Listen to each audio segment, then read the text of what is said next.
तो आज हम जो है ओज देखेंगे। ओज क्या होता है, ठीक है। ये फिजियोलॉजी का टॉपिक है। ओज बहुत इंपॉर्टेंट है। तो ये सारे कंटेंट हैं जो हम इस चैप्टर में यानी कि ओज में जो है पढ़ेंगे। सबसे पहले देखते हैं ओज की क्या होती है, निष्पत्ति क्या होती है। ओज की निष्पत्ति क्या है। तो सबसे पहले ओज जो है वो कौन सी धातु से बना है, उब्ज धातु से, जिसमें असुन प्रत्यय लगा है। ठीक है, इसमें जो है बा का क्या होगा, लोप होगा। ये देखो बा का लोप होगा और बा का लोप होने के बाद गुण करने से क्या बनता है, ओज शब्द बनता है। अब आपको ये जो गुण संधि है वो संस्कृत में पढ़ाई जाएगी। ठीक है, तो ओज कैसे बना है, कौन सी धातु लगी है, उब्ज धातु, असुन प्रत्यय जिसमें बा का लोप हुआ है और बा का लोप होने के बाद गुण करने से जो है ओज शब्द बना है। अब इसके बाद हम देखेंगे कि परिभाषा क्या होती है। ये क्या देखेंगे, परिभाषा। तो रसादीनां शुक्रांतानां यत् परम तेज ततः खलु ओज तद एव बलम इति उच्यते स्वशास्त्र सिद्धांतात्। यानी कि रस से लेकर शुक्र धातु तक जो उसका जो है उत्कृष्ट तेज है, यानी कि जो सार भाग है उसे क्या कहते हैं, ओज कहते हैं। किसे ओज, ठीक है। आयुर्वेद शास्त्र के अनुसार ओज को जो है बल भी कहा जाता है। ओज को क्या है, बल भी कहा जाता है। ये आयुर्वेद शास्त्र के अनुसार है। ओज ही जो है शरीर का जो है व्याधि शमत्व है, यानी कि ओज को ही क्या इम्यूनिटी भी कहा गया है। फिर क्या है कि जैसे इन्होंने क्या बोला है कि जैसे शरीर में जो है स्नेह हमेशा रहता है, उसी प्रकार जो रस से लेकर रक्त धातु तक, रस से लेकर शुक्र धातु तक जो उसका जो उत्कृष्ट अंश है, यानी कि ओज भी हमेशा जो है व्याप्त रहता है। ठीक है, जैसे शरीर में घी रहता है यानी कि स्नेह भाग रहता है, वैसे सभी धातुओं का जो है उत्कृष्ट अंश यानी कि ओज भी जो है हमेशा व्याप्त रहता है। ठीक है, फिर और इसमें क्या बोला है, प्रकृत अस्तु बल श्लेष्मा।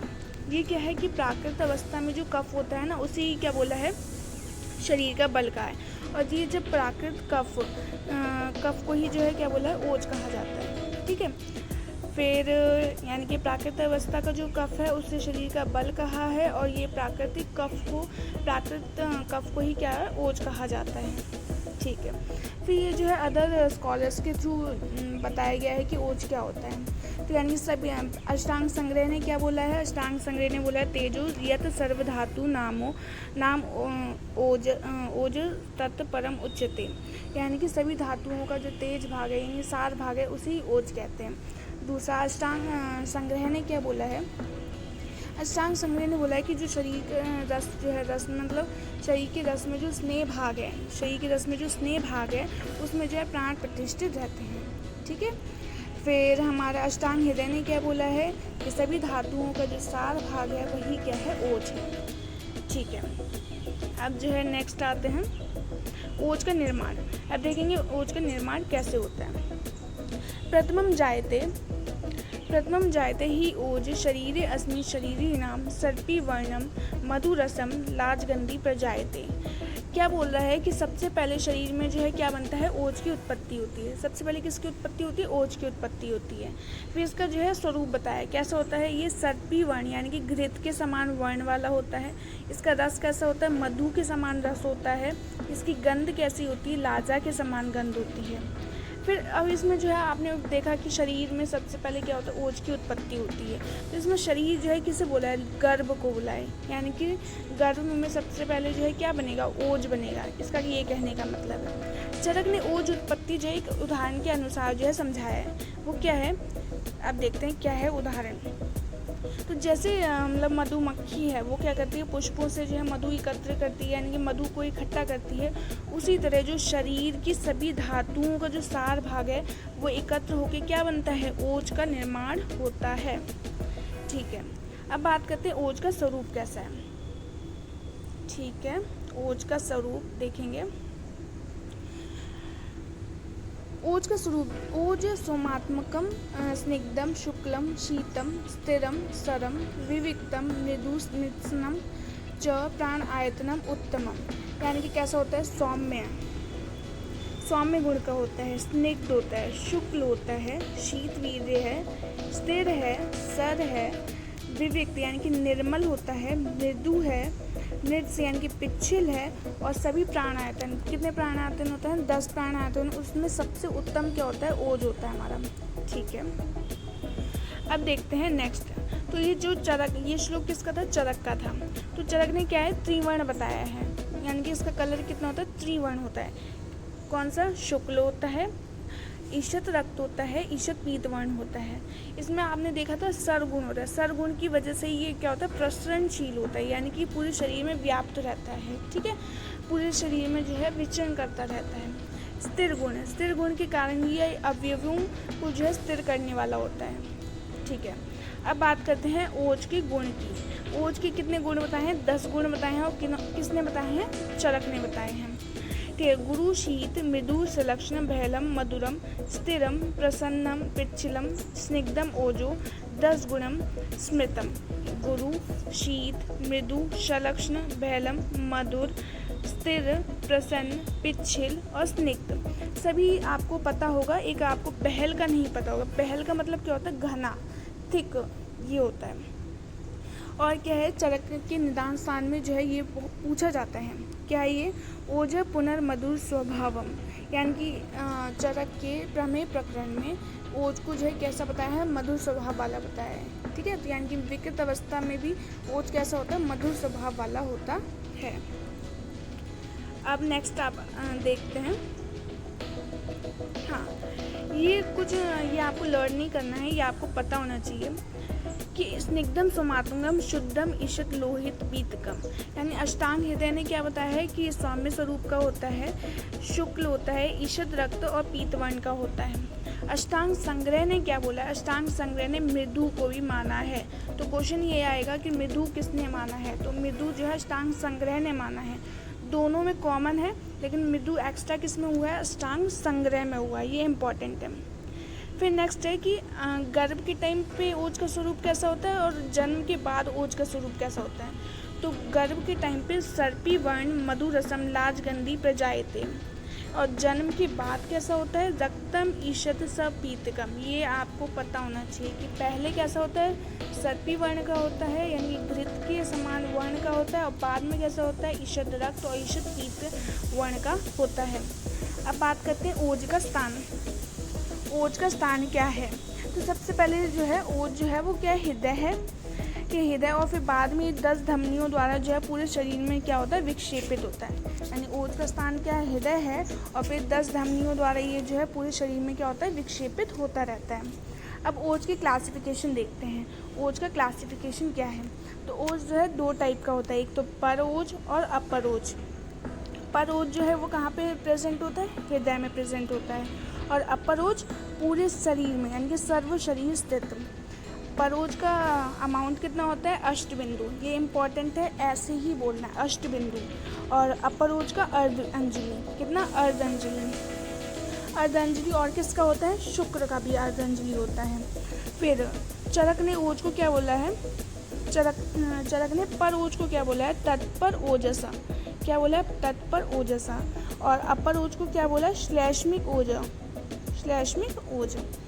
ठीक है, फिर पर ओज जो है प्रधान ओज होता है, क्योंकि हार्ट में प्रेजेंट है, और अपर ओज जो है अप्रधान ओज है। फिर पर ओज जो है वो क्या होता है? प्रधान ओज है, यानी कि अगर ओज के ये ओज नष्ट होगा ना, तो उसके बाद जो है जीवन नष्ट हो जाएगा। जबकि अपर ओज जो है वो कैसा है? अप्रधान ओज है, यानी कि इसका अगर ये क्षीण होगा तो क्या होगा? ओज का क्या होगा? क्षय होगा। ठीक है, अब देखते हैं ओज के कर्म क्या है। ओज का कर्म क्या है? ये श्लोक, अच्छा मैं आपको नेक्स्ट वीडियो में बताऊंगी कि कौन से श्लोक आपको लर्न करने हैं इसमें कि नहीं करने। तो पहला क्या है? ये मांस धातु को ही क्या करता है? स्थिर करता है और पुष्ट करता है। ठीक है, फिर क्या होता है? सब प्रकार के कार्य करने में सामर्थ्य। अगर ओज का कार्य क्या होता है? कि सभी प्रकार के कार्य करने में ये सामर्थ्य होता है। फिर क्या होता है? स्वर और वर्ण को क्या करता है? निर्मल करता है। जो भी बाह्य यानी बाहरी और आभ्यंतर इन इंद्रियों को क्या करता है? अपने अपने कार्यों में जो है क्या करता है? प्रवृत्त कराता है। ठीक, अपने अपने कार्यों में लगवाता है। और क्या करता है? ये प्राणों को स्थिर करता है, स्थिर रखता है। ये सारे जो ओज के कार्य हैं सुश्रुत ने बताए हैं। तत् बलेन स्थिर उपचित मास्ता सर्वचेष्टा स्वप्रतिघात स्वरवर्ण प्रसादो भाई अभ्यंतराणाम च करणानाम आत्मकार्य प्रतिपत्ति भवति।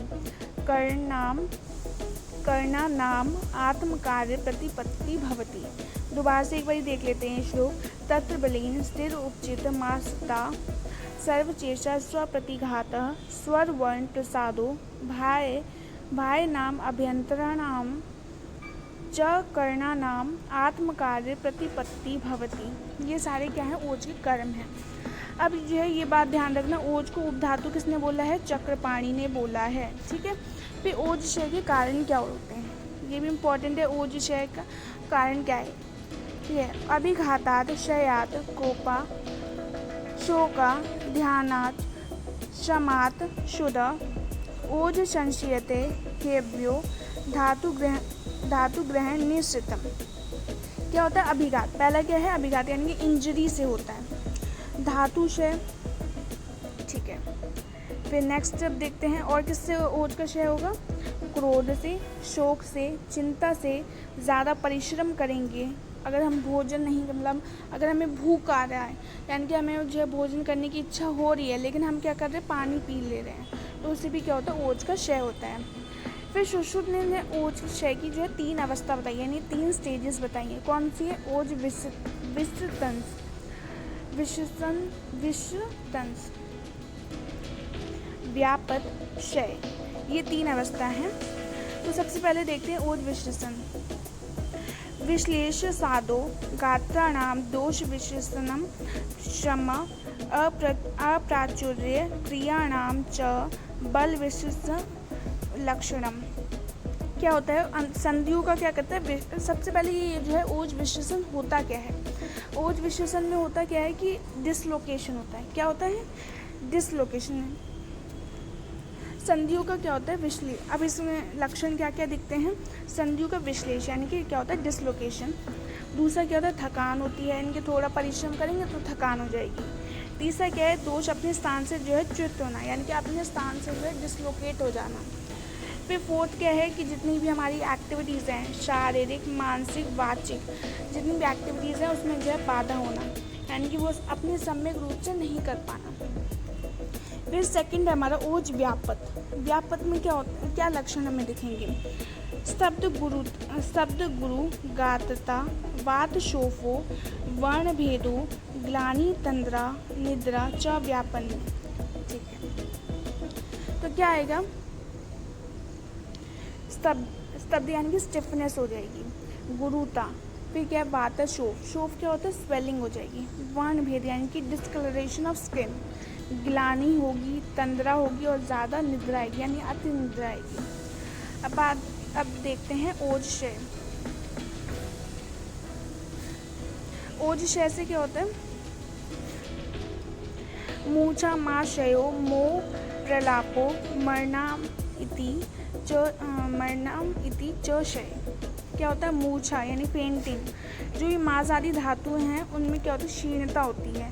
जैसे मांस से रिलेट, मतलब मांस लिखा है ना, लेकिन सभी धातुओं की बात हो रही है।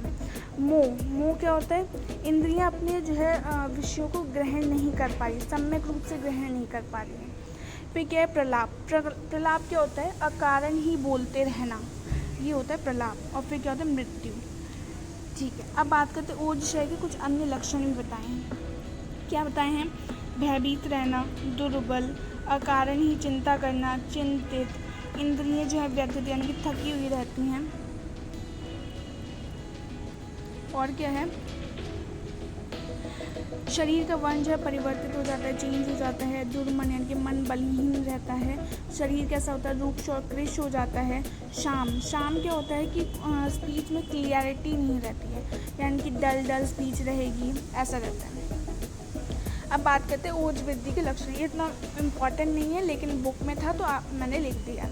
ओज वृद्धि के लक्षण क्या है कि ये शरीर को क्या करता है, तुष्टि यानी संतोष देता है। पुष्टि और क्या है, बल, ये सारे क्या है, तुष्टि, पुष्टि और बल, ये जो है ओज की वृद्धि से हमें देखने को मिलता है, लक्षण है ये। अभी कुछ इम्पॉर्टेंट कॉन्सेप्ट बहुत इम्पॉर्टेंट है। शुक्र का सार किसने बताया है, अष्टांग संग्रह ने। मल किसने बताया है, अष्टांग हृदय ने। और उपधातु किसने बताया है, शारंगधर ने। और चक्रपाणी ने भी बोला है। अब नेक्स्ट देखते हैं ओज और बल। What is the relation between ओज एंड बल? प्राकृतस्तु बलम श्लेष्मा विकृतो मल उच्यते स च एव स्मृत काय स च पापम उपदिश्यते। यानी कि ये क्या बोल रहा है, प्राकृतिक श्लेष्मा को क्या बोला है, बल कहा है, ठीक है। और जब ये विकृत अवस्था में हो जाएगा तो यही कफ क्या हो जाता है, मल हो जाता है। और यही प्राकृतिक कफ को यानी कि जिससे बल कहा है उसी को क्या कहते हैं, हम ओज कहते हैं, ठीक है। ये रिलेशन है। अब बल का वर्गीकरण देखते हैं। 3 टाइप का बल होता है। कितना बल होता है, त्रिविध बल, सहज, कालज और युक्तिकृत बल हो जाएगा। सबसे पहले देखते हैं सहज बल। सहज बल जो है वो क्या होता है, जन्म से ही उत्पन्न होता है, यानी कि जन्म से ही हमें प्राप्त होता है, शरीर और मन के अनुसार होता है ये, ठीक है। फिर अब देखते हैं कालज बल। कालज बल क्या होता है, ये ऋतु और व्यय के अनुसार होता है। ऋतु में जैसे ऋतु में हमारी 2 होती हैं, आदान काल और विसर्ग काल, ठीक है। तो आदान काल के प्रारंभ में कौन सी होती है, शिशिर, और विसर्ग काल के अंत में कौन सी होती है, विसर्ग काल के अंत में कौन सी होती है, हेमंत होती है, यानी कि शिशिर और हेमंत में उत्तम बल होगा। फिर आदान काल के अंत में कौन सी होती है, ग्रीष्म, और विसर्ग काल के प्रारंभ में कौन सी होती है,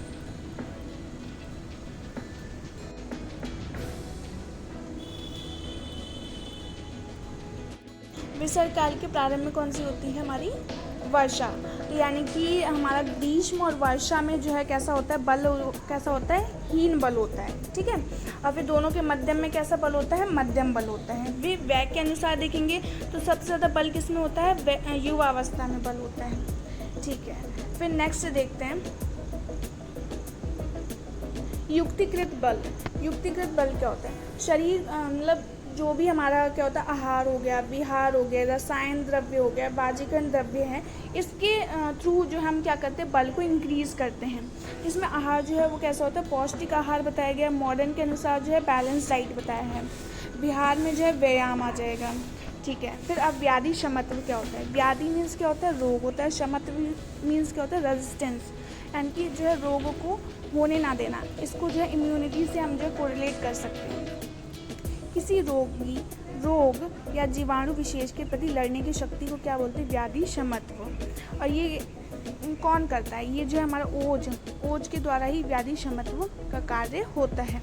इसमें करना क्या होता है, व्याधि क्षमत्व करता क्या है कि जो भी रोग उत्पन्न करने वाले कारण हैं उसको क्या करेगा, अपोज करेगा, जिससे रोग हो ही ना। दूसरा क्या है कि अगर रोग हो गए हैं तो उसको जो और ज़्यादा सीवियर ना होने देना, सीवियरिटी का विरोध करना। फिर अब देखते हैं बल वृद्धिकर भाव। पहला जो है ये क्या करता है, मनुष्य के बल को प्रभावित करता है। बल वृद्धिकर भाव जो है वो बल को प्रभावित करता है, मनुष्य के बल को। इसमें क्या है, देश आ जाएगा, पोल यानी कि जेनेटिक्स आ जाएगा। तीसरा काल आ जाएगा, आदान काल की है, विसर्ग काल की है। बीज यानी कि शुक्र और आर्तव। क्षेत्र यानी कि गर्भाशय की अवस्था कैसी थी। आहार आ जाएगा, साथ में यानी कि कुछ हैबिचुअल रहता है। सत्व मीन्स मन हो जाएगा। फिर यौवन मीन्स युवा अवस्था हो जाएगा। और कर्म, ये सारे जो हैं बल वृद्धिकर भाव हैं। तो ये पूरा जो है ओज का कॉन्सेप्ट था। होप आपको ये वीडियो अच्छा लगा हो। कुछ भी अगर गलती हो, आप कुछ बताना चाहते हो तो कमेंट में लिख दीजिएगा, मैं देखूँगी। तो थैंक यू सो मच।